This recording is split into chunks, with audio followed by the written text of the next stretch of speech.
గుంటూరు జిల్లా తేలప్రోలులో జనసేన కార్యకర్తలపై ప్రత్యర్థులు కత్తితో దాడి చేసి తీవ్రంగా గాయపరిచారు. గత ఎన్నికలకు ముందు ఇరు వర్గాల మధ్య ఘర్షణ జరిగింది. ఇది మనసులో పెట్టుకున్న ప్రత్యర్థులు తాజాగా షేక్ ఫయాజ్ బాషాపై విచక్షణారహితంగా కత్తితో దాడి చేశారు. తీవ్ర గాయాలైన బాధితుడిని తెనాలి ప్రభుత్వ ఆసుపత్రికి తరలించారు. ఇక రాజకీయ కక్షలే దాడికి కారణమంటూ బాధితుడి బంధువులు ఆరోపిస్తున్నారు. ఘటనపై కేసు నమోదు చేసిన రూరల్ పోలీసులు దర్యాప్తు చేపట్టారు.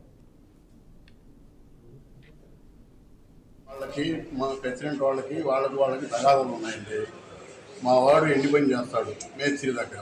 వాళ్ళ ప్రెసిడెంట్ మనవాడు 10 సంవత్సరాలు చేశాడు. 10 సంవత్సరాల నుంచి వచ్చి పక్కన కొట్టు పెట్టుకున్నాడని వాళ్ళ వాళ్ళు కలిసి కక్ష సాధించారు అక్బర్ బాషా మేస్త్రి. మేము జనసేన గెలిచిన తర్వాత మేము పార్టీ జెండా మేము కట్టుకుంటున్నాం, మీకు పర్మిషన్ ఉందా అని చెప్పి సెక్రటరీ గారి చేత అడిగిచ్చాడు. ఎమ్మెల్యే గారు కట్టుకోమన్నారు, కట్టుకుంటున్నామని చెప్పాం. అప్పటి నుంచి పగ సాధించాడు మా మీద. ఇవాళ ఆ కక్ష పెట్టుకొని నా కొడుకుని పట్టుకొని పొడిపించాడు.